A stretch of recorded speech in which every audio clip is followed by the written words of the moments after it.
Her voice was calm, almost too calm, when she whispered, once you step in here, you don't leave the same. The sound of the key turning in the lock sent a shiver down my spine. I should have run, I should have screamed, but something in her eyes held me still. They weren't cruel, they weren't threatening. They were hungry, searching, as if she had been waiting for me all along. The air smelled of roses and something darker, something I couldn't name. My heart raced, every instinct warning me, yet my feet refused to move. I was trapped in her world, locked in a studio where silence spoke louder than words, and in that silence, I realized the scariest part wasn't that she had locked the door. It was that a part of me didn't want her to open it again. I never thought I would end up in a place like this, standing in front of a funeral home with my hands trembling and my mind screaming at me to turn back. The building itself looked ordinary from the outside, brick walls with peeling paint, a wooden door that creaked when the wind pressed against it, and a small sign that read Evergreen Rest. But the ordinary shell did nothing to hide the weight that clung to it. I could feel the heaviness in my chest the moment I stepped closer, like grief itself had settled into the walls and refused to leave. I told myself I was only here because I needed a job. I told myself it was just temporary, just money, nothing more. But deep inside, I knew curiosity was what truly dragged me here, curiosity about death, about endings, about the people who dealt with them every day. That curiosity was mixed with something darker, something I didn't want to admit to anyone. I had always been drawn to places where silence felt alive. When she opened the door, the air changed instantly. She didn't smile, she didn't greet me the way ordinary people do. Instead, she studied me in a way that made me want to shrink and yet hold her gaze at the same time. Her eyes were sharp but not cruel, her face pale and elegant with faint shadows beneath her cheekbones. Her hair was dark and pinned back, though a strand fell across her forehead as if even she couldn't keep herself perfectly restrained. She wore black, not just for work, but because it seemed to belong to her. She didn't blend into the funeral home, she was the funeral home. For a second, I forgot why I had come. My voice faltered when I finally spoke, explaining that I had seen the posting for an assistant. She didn't interrupt. She simply watched, and when I finished, she said one sentence in a voice so calm it unsettled me: "If you step in here, you won't step out the same." I should have left then. I should have taken her words as a warning and walked away. But I didn't.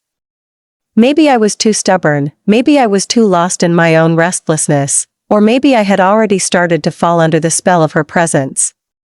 I stepped inside, and the door closed behind me. The sound echoed in my chest, heavy and final, as if the world outside no longer existed. The first thing I noticed was the smell. It wasn't what I expected, not rot or decay, but something strangely balanced, roses mixed with sharp chemicals. Sweetness and sterility fighting for space in the same breath. The floors were polished, the lights dim but steady.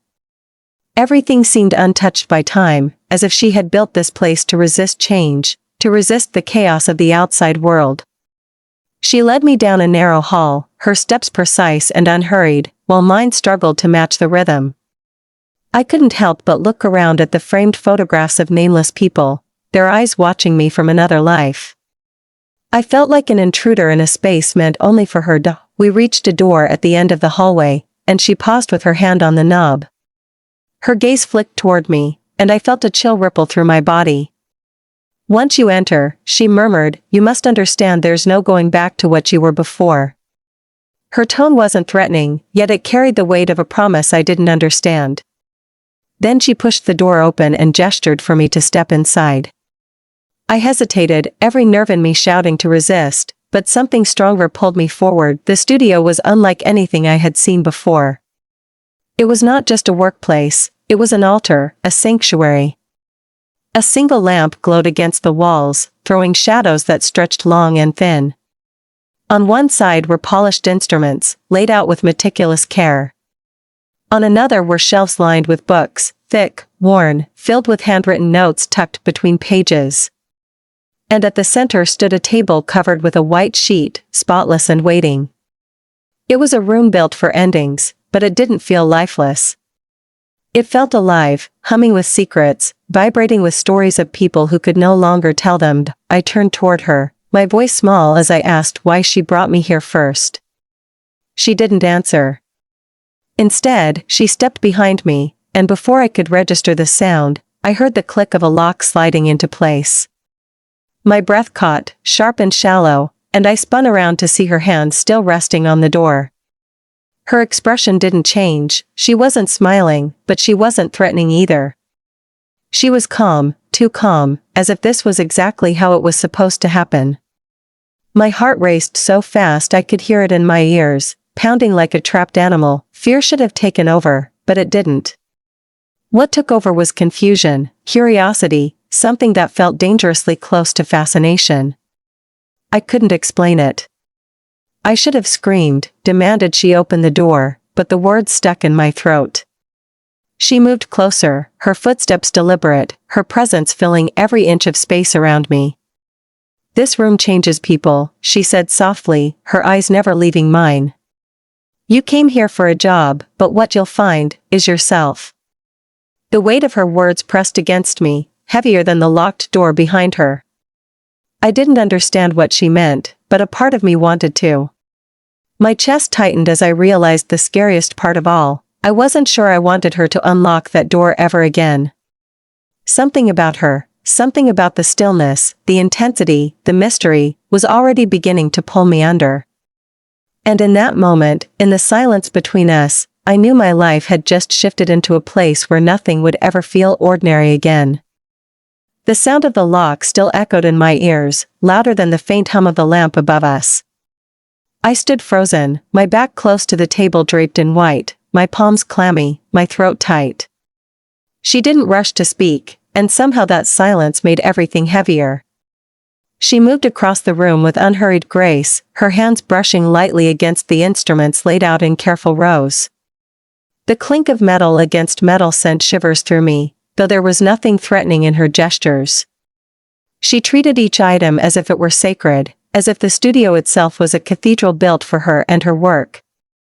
I felt small in that space, and yet she made me feel as if I had been invited into something rare, something no outsider was meant to see. When she finally spoke, her voice carried in the stillness, low and steady. "People think this room is about death," she said, her fingers tracing the spine of a thick book on the shelf. "But it's really about life. What is left behind? What cannot be erased?" Her words fell into me like stones into water, rippling outward. I didn't reply. I didn't trust my voice. I just stood there, staring at her profile in the dim glow, noticing how her eyes seemed lit by something I couldn't name. For the first time, I wondered if she brought me here to test me, to see if I could stand in a place most people would never dare. She walked closer, and though her steps were silent, I felt the shift in the air.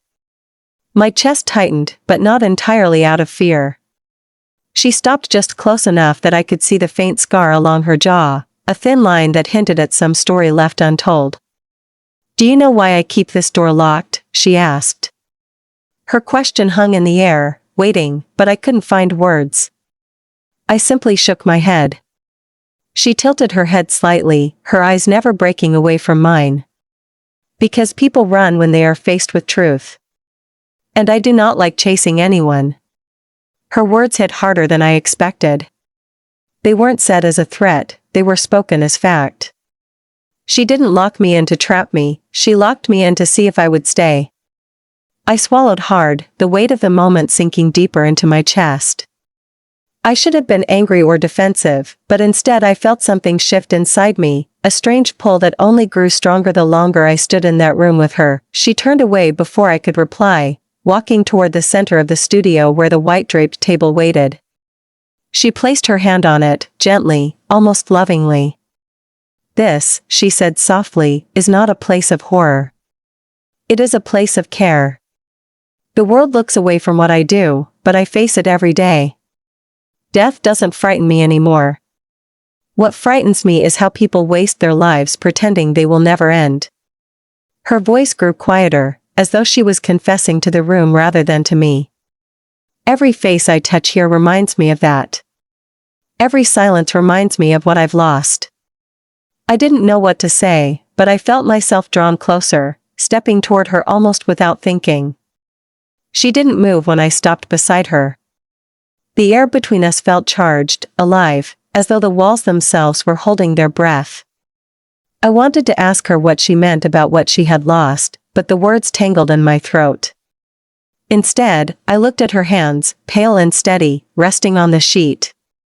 They were the hands of someone who had learned to hold on and let go at the same time. After a long silence, she spoke again, her tone sharper this time, but laced with sorrow. Once, I loved someone. She was my anchor, my light, my reason to believe that life could be more than this. And then one day, she was gone. I prepared her body myself, because I couldn't bear anyone else touching her. That was the last time I ever cried in this room. Her voice cracked slightly, the first fracture in her otherwise unshakable calm. She inhaled slowly, steadying herself, and looked at me. You remind me of her. Not because you look like her, but because of the way you stand here. Afraid, yet refusing to leave. The words struck something deep inside me, a place I didn't know had been waiting to be seen. My stomach nodded, not just from sympathy, but from the strange intensity of her gaze. I didn't feel like a stranger in that moment. I felt like she had known me long before I walked through her door. I took a breath, trying to steady myself, though my voice shook when I finally spoke. Why tell me this? You don't even know me. She looked at me then, really looked at me, and for a moment I felt stripped bare under her eyes. Because sometimes, she said, her voice barely more than a whisper, the heart recognizes what the mind cannot yet name.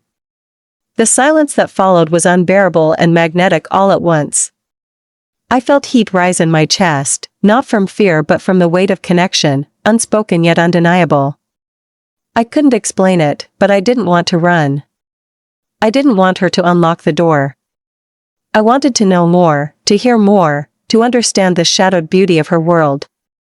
She stepped back slightly, her expression unreadable again, but her eyes lingered. And I realized that something irreversible had just begun in that locked studio, something neither of us could pretend to ignore anymore. The next day I told myself I wouldn't return, that the memory of her voice and the weight of that locked door were too much for me to carry. Yet as night fell, my footsteps betrayed me. I found myself back on the same cracked pavement, staring at the same heavy wooden door, my hand hovering over the handle as if pulled by something I didn't understand. When she opened it this time, she didn't look surprised. She didn't ask why I had come back. She simply stepped aside and let me in, her silence more welcoming than any greeting. The hallway felt different now. The photographs of strangers no longer seemed to watch me with judgment but with quiet approval, as though I had passed a test by returning. I followed her down the same path to the studio, and again the door shut behind us with that same echo of finality. But this time, she didn't lock it immediately. The sound of the door closing was enough to remind me where I was, and yet I wasn't afraid. She handed me a pair of thin gloves, the kind that clung tightly to the skin, and told me to follow her instructions. I froze, unsure of what she meant, but she simply placed a hand over mine and guided me to the table. My chest tightened as I felt her touch, light but deliberate, her fingers steady while mine trembled. She was teaching me, though it felt like more than that. It felt like she was letting me cross into her private ritual, her guarded sanctuary, as though she was granting me access to a part of herself she rarely revealed. Her words were precise, her tone calm, but her nearness made my pulse quicken until I could barely focus. At first, I thought she was testing me again, waiting for me to flinch or look away, but she didn't stop when I grew nervous. She stayed with me, her hands overlapping mine when I faltered, her breath brushing against my cheek when she leaned too close. The silence between her instructions carried more weight than the words themselves. It was in that silence I felt her watching me, not with suspicion anymore but with something else, something warmer, heavier, more dangerous. We worked in the glow of the small lamp, the storm outside hammering against the windows. The sound of rain and thunder filled the spaces between our movements, wrapping us in a cocoon where time seemed to bend. At one point I turned to look at her, and for a moment she wasn't the mortician anymore. She wasn't the intimidating woman who had locked me in or the shadow who lived among the dead. She was just a woman, her eyes soft, her lips parted as if she wanted to speak but didn't dare. My stomach tightened, heat rising in my chest, and I had to look away before she noticed the effect she was having on me, but she noticed anyway. I could feel it in the way her hand lingered when it didn't need to, in the way her voice softened when she gave her next instruction. She was watching me too, but not as a teacher studies a student. It was something deeper, something that pulled us both closer no matter how much we pretended to resist. Finally, she broke the silence, her words almost lost beneath the storm. "You're not afraid anymore." It wasn't a question, it was a statement, quiet but certain. I swallowed hard, not knowing how to answer, because she was right. I wasn't afraid. Not of the room. Not of her. I was afraid of something else, of how much I wanted her to keep looking at me like that. The storm grew louder, wind rattling the windows, and the lamp flickered for a moment. She didn't move, didn't look away. Instead, she stepped closer, her voice barely audible over the thunder. "Do you know what I see when I look at you?" My heart pounded so violently I thought she could hear it. I shook my head, my throat dry. Her eyes darkened, the kind of gaze that stripped away pretense. "I see someone who belongs here. Someone who was meant to find me." Her words sank into me, unsettling and comforting all at once. I didn't know how to respond, but I didn't need to. The silence spoke for both of us, stretching between us like a thread that kept pulling us closer. Her story from the night before lingered in my mind, about the woman she had lost, the love she buried with her own hands. I wanted to ask her more, to know everything, but the question caught in my throat. Instead, I let my eyes meet hers, searching, asking without words. She must have seen it, because she whispered something that made my breath catch. "You remind me of her, but it's not her I want when I look at you. It's you." The honesty in her voice, the rawness, made my chest ache. For a long moment, the world outside disappeared. There was no storm, no death, no studio filled with shadows. There was only her, standing so close I could feel the warmth radiating off her, her presence wrapping around me like a truth I had been waiting my whole life to hear. We didn't touch, not yet, but the space between us was alive with possibility. Every glance, every breath, every pause was charged with something I couldn't name but didn't want to escape. And in that moment, I realized the danger wasn't being locked in her studio. The danger was how much I didn't want to leave it, how much I didn't want to leave her. Nights began to blur together after that storm, each one drawing me deeper into her world. At first, I thought I would only visit once or twice more, that the pull I felt would eventually weaken, but instead it grew stronger with every step I took through that heavy wooden door. She no longer needed to ask me why I returned. She knew. I knew. The silence between us held the answer. What unsettled me was how quickly I grew comfortable in the space that had once terrified me. The sight of her instruments no longer made me flinch. The smell of roses mixed with chemicals no longer felt foreign. Her presence no longer felt like a weight pressing on my chest, but like a tether keeping me from floating away. We began to talk more, not about death or her work, but about things that stretched far beyond those walls. She asked me about my childhood, about the places I once called home, about the dreams I let slip away because I was too afraid to chase them. I found myself speaking truths I had never spoken aloud, admitting how lost I often felt, how different, how out of place in a world that seemed to demand masks and performances I never wanted to wear. She listened without interruption, her eyes steady, her hands folded in her lap as if every word I gave her was worth holding on to. And when she finally spoke of her own life, it was with a softness that made me ache. She told me about her younger years, about the woman she had loved so fiercely, about the way the world had looked at them with disdain. She confessed how that judgment had driven them into hiding, how love had been forced into shadows until one day it disappeared altogether, leaving her with silence she couldn't fill. The more she spoke, the less she seemed like a stranger to me. The more I learned, the more I felt the invisible threads weaving us together. I began staying longer, long after the tasks were done, long after midnight had passed, just sitting with her in the dim light, our words spilling out slowly like confessions we had been waiting years to release. Sometimes we laughed, and the sound startled both of us, echoing against the walls like a defiance of the grief that clung to the room. Other times we fell into stretches of quiet, but it wasn't the cold silence of before. It was warm, alive, filled with meaning without needing words. I noticed the changes in her too. The rigid lines of her posture softened. The guarded sharpness in her tone faded. And though she still carried herself with that same unshakable grace, I saw glimpses of something else beneath it, something vulnerable. She no longer hid her hands behind her back when she spoke.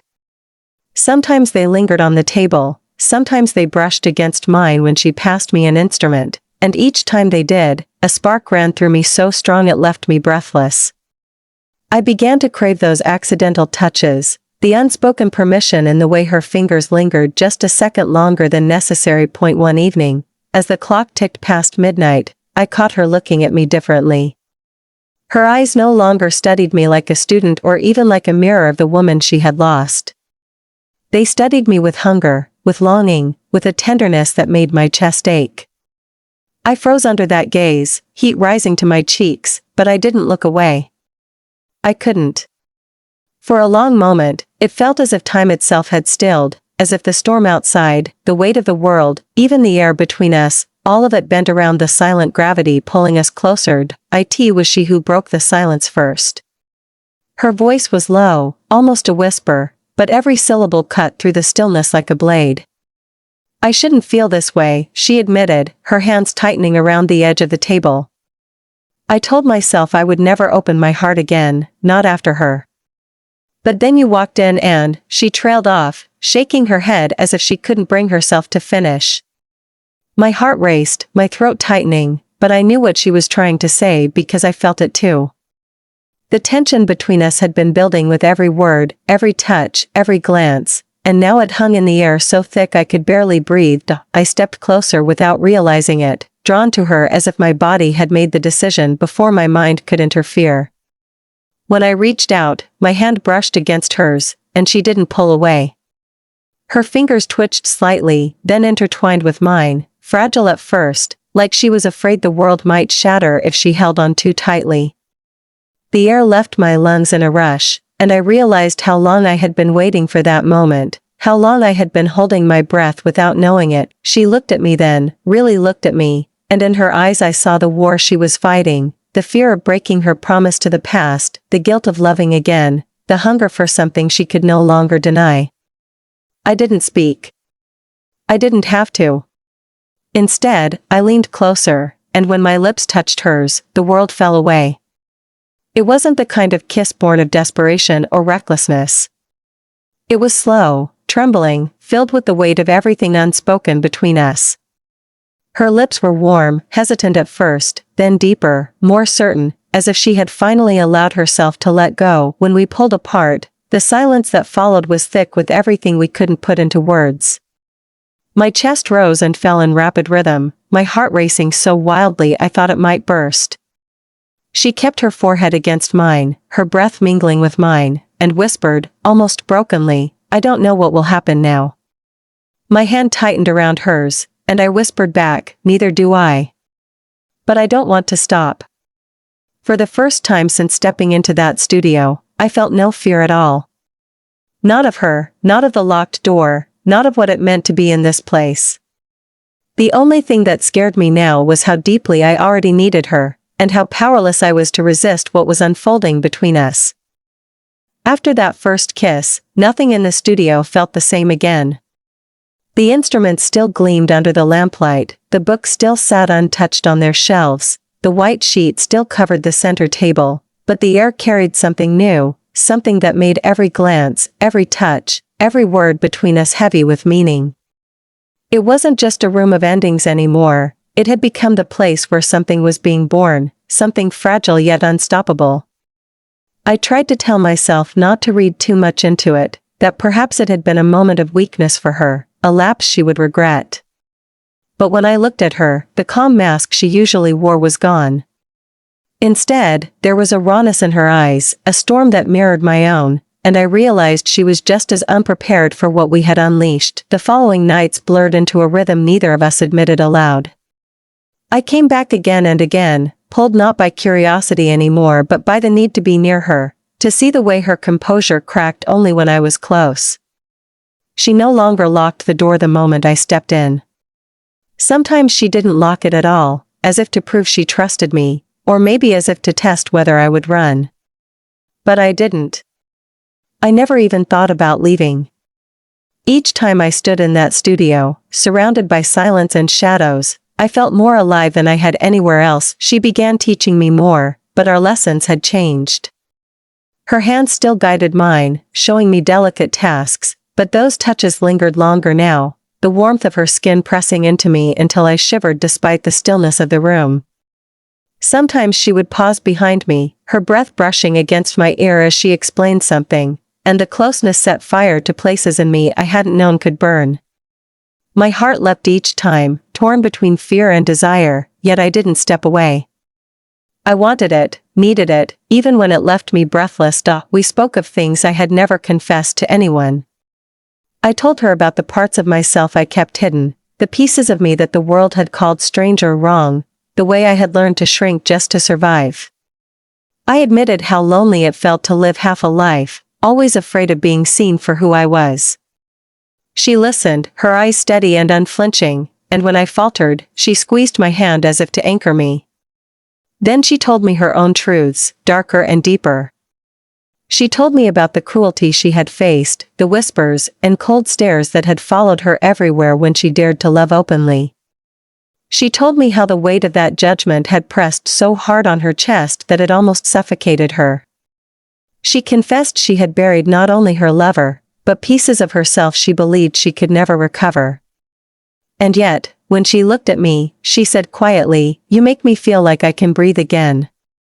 The words cracked something open inside me. I had spent so long thinking no one could ever understand the ache of being unseen, yet here she was, her pain and mine tangled like threads pulled from the same cloth. I wanted to reach for her then, not just with my hands but with everything I had buried in myself. When I leaned into her embrace, she didn't hesitate. Her arms came around me, strong yet trembling, holding me as if she had been starving for touch. My face pressed into her shoulder, and I felt the faint quiver in her body, the soft exhale that betrayed how deeply she needed this too. That night, our kisses grew deeper, no longer hesitant but hungry, as though we were both afraid of wasting another second. Each brush of her lips was charged with desperation and tenderness, with grief and hope bound together. Her hands moved carefully, reverently, exploring me like she was afraid to break me, and yet her touch set my skin alight. I had never felt so exposed, so vulnerable, yet so safe. She whispered between breaths, "You're not her. You're not a ghost. You're real." And I realized that was her greatest fear, that she was only reliving her past. I pulled her closer, my voice steady though my body trembled. "I'm not her. But I'm here. I'm yours." For a long time, we didn't speak. We only breathed together, our bodies pressed so close it felt like our heartbeats had learned to share the same rhythm. The room that had once been a chamber of death became a sanctuary of life, every shadow on the walls bending to witness what was unfolding between us. It didn't matter that it was forbidden, that the world outside would never understand, that even she struggled to accept what she felt. What mattered was the undeniable truth between us. We had found something worth breaking rules for, something worth risking pain for, and yet, even in the heat of it, a shadow lingered. She pulled back eventually, her eyes glistening in the dim light, her lips parted as if she wanted to say more but couldn't. I felt the hesitation in her, the fear of giving too much, too fast. My heart ached, but I didn't push her. Instead, I took her hand and held it tightly, letting silence speak for me. I knew she was still fighting battles I couldn't see, but I also knew she wasn't fighting them alone anymore. For the first time in years, neither of us was alone. That night, when I finally stepped outside, the air felt different. The world hadn't changed, but I had. I carried her touch on my skin, her voice in my chest, her presence stitched into the fabric of me. And though the path ahead was uncertain, frightening even, I realized I wasn't afraid. I was ready to follow wherever this love led, even if it meant walking into the dark. Because for the first time, the dark wasn't empty, it was hers, and now it was ours. It didn't take long for the world outside to notice the change in me. I carried her with me everywhere, not just in the way my thoughts drifted to her voice or the way my skin burned with memory of her touch, but in the way my eyes softened when I thought no one was watching, in the way I lingered in silence like I had learned to breathe differently. At first, I thought no one would care. But whispers travel quickly, especially in places where silence is the loudest gossip. People began asking where I spent my nights, why I always returned home so late, why there was a new weight in my step as though I was walking with a secret I didn't want to share. I tried to dismiss it, to brush it off, but the stares grew sharper, the questions colder, until it was impossible to ignore. One afternoon, I heard my own name spoken in hushed tones as I walked past a cafe, followed by the word mortician said like a curse. My chest tightened, and for the first time in weeks, shame clawed its way back into me, the same shame I had carried all my life for being different. The voices of family echoed in my head, their warnings about appearances, their relentless reminders that people like me would always be judged harsher, punished quicker, cast aside easier. Now, with her, I was proving them right. Yet I couldn't stop. I couldn't cut her out of me even if I wanted to. When I arrived at the funeral home that evening, I must have carried the weight of it on my face, because she noticed immediately. She asked me no questions at first, only studied me with those steady eyes, but when I broke and whispered about the rumors, about the way people were beginning to look at me, she stiffened. A shadow crossed her expression, one I hadn't seen before. She turned away from me, pacing slowly, her hands clasped tightly behind her back. Finally, she spoke, her tone laced with bitterness. "This is what they do. They smell difference like blood in the water. They whisper until the whispers become knives." She stopped then, turning to me, her eyes fierce. "You can walk away. You can save yourself before they carve you apart." Her words stung, not because of the warning, but because I heard the plea buried beneath them. She was bracing herself for me to leave. For me to choose safety over her. For me to do what the world had already done once, abandon her. I felt tears prick my eyes, frustration and hurt and love tangled together. "I don't want to walk away," I said, my voice shaking. "I don't care what they say. I care about you." She looked at me as though she didn't believe me, as though her own wounds made it impossible to trust. The silence between us grew heavier, unbearable, until finally I turned toward the door, my chest breaking with the thought that maybe she would never let herself believe I wanted her. That maybe she had been right all along, that death was easier than love. But then I heard the sharp scrape of her chair, the quick rhythm of her footsteps, and before I could reach for the handle, she grabbed my wrist. The touch was rougher than usual, desperate. Her voice cracked when she spoke, low and trembling. "Don't leave me." The rawness of it stopped me cold. She had been so composed, so controlled, and now she was unraveling in front of me, exposing the part of her she had kept locked away even tighter than that studio door. Her hand trembled against mine as she whispered again, almost broken, "I can't lose someone again. I can't survive it twice." I turned back to her, tears sliding down my cheeks. I had never seen her like this, her eyes wet, her jaw tight as if holding back everything she had buried for years. I reached up and touched her face gently, letting her see the truth in me. "You're not going to lose me," I said, my voice steadier than I felt. "But you have to let me stay. You have to let me choose you." Something shifted in her then. The fight drained from her shoulders, replaced by a trembling surrender. She pulled me into her arms, clutching me so tightly it almost hurt, but I didn't resist. I buried my face against her chest and held her just as fiercely, as if together we could shield ourselves from the judgment pressing against the walls of that building. That night, we sat in the studio long after midnight, not working, not speaking much, just holding on to each other while the world outside raged with its whispers. At one point, she took my hand and pressed it against her chest, over the place where her heart beat unevenly. "This is the only truth that matters," she said softly, almost to herself. "As long as it's beating, I want you here." And in that moment, I understood. The world could talk, it could sneer, it could point and condemn. But here, in this hidden room, in her arms, I was not ashamed. I was not strange. I was not wrong. I was wanted.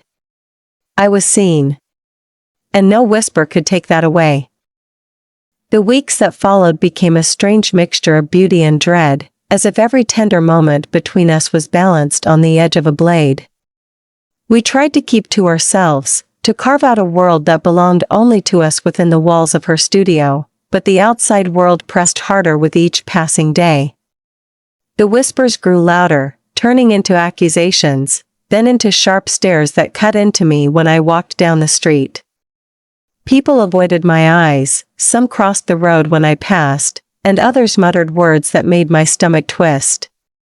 I pretended not to hear, but every syllable burrowed under my skin, feeding a fear that perhaps love could not stand against the weight of a world determined to crush it. Still, when I stepped into her studio at night, everything changed. She would be waiting, her lamp casting a warm glow over her face, softening the sharp lines carved by years of grief and silence. She never asked about the stares or the words, though I knew she noticed the heaviness I carried. Instead, she gave me her silence, her touch, her presence, things far more healing than explanations. Sometimes she would sit across from me and simply watch, her eyes tracing me like she was memorizing every detail. Other times, she would reach for me, pull me close, and press her lips to mine as if to erase every cruel voice that haunted me outside. Yet beneath her tenderness, I began to sense a deepening fear. She tried to hide it, but I saw it in the way her hands lingered on me too long, in the way she sometimes woke from restless dreams with her body tense, her eyes darting like she expected me to vanish. Once, when I touched her cheek and asked what haunted her, she shook her head quickly and whispered, "Nothing, just shadows." But her voice betrayed her. It wasn't shadows. It was memory. It was loss. It was the unbearable possibility that history could repeat itself. One evening, after another day of cruel stares that left me shaking, I arrived at her studio on the edge of tears. I wanted to hide it, but she saw immediately. She didn't ask questions, didn't force words from me. Instead, she pulled me into her arms and kissed me so deeply it felt like she was trying to anchor me to her soul. Her breath trembled as she held me, and between our kisses she whispered, "They don't matter. None of them matter. Only this." Her desperation seeped into me, and for the first time, I realized how much she depended on me, how much my presence had become her lifeline. Later, as we sat together in silence, I broke first. "I don't know if I'm strong enough," I admitted, my voice trembling. "Every day it feels heavier. I want to be brave, but sometimes I'm so tired." The words slipped out before I could stop them, raw and unpolished, but I couldn't hold them back anymore. Her expression shifted instantly, fear, pain, and love colliding in her gaze. She reached for my hand, gripping it tightly as if to bind me to her. "Then let me carry it," she said firmly. "You don't have to be strong all the time. Let me hold the weight for both of us." Tears welled in my eyes as I shook my head. "But what if it breaks you again? What if being with me ruins you the way they ruined you before?" She froze at my words, her jaw tightening, her gaze flickering with the old scars she never fully spoke about. For a long moment, she said nothing, and the silence felt suffocating. Then finally, she exhaled and spoke with a quiet strength I hadn't heard from her before. "It wasn't love that broke me. It was hate. And I refused to let them win twice. Her words cut through me, searing into my chest like fire. I realized then how much she had already survived, how much courage it took just to love again after what she had endured. She wasn't afraid of me. She was afraid of losing me. She was afraid of the cruelty of others taking me away, of their judgment shattering what we had found. And in that moment, something inside me shifted. I no longer saw myself as fragile, as someone who might not endure. I saw us, two women scarred but standing, carrying each other through the storm. That night, for the first time, I didn't just receive her comfort. I gave her mine. I held her in my arms, stroked her hair as she leaned against me, and whispered promises I had never dared to speak before. "We will survive this," I told her softly. "Not just me, not just you. Us. Together."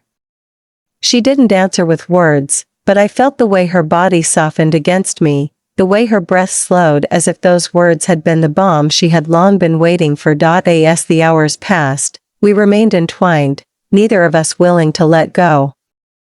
Outside, the whispers grew and spread, but inside her studio, we built something unbreakable. We had become more than a secret. We had become a defiance, a promise, a love that would not bend beneath the weight of the world. And though fear still lingered in the corners of our hearts, it no longer owned us. For the first time, we truly believed that what we had was worth every scar, every whisper, every shadow that tried to separate us. In that fragile but unyielding space, I knew one truth with absolute certainty: I would not run.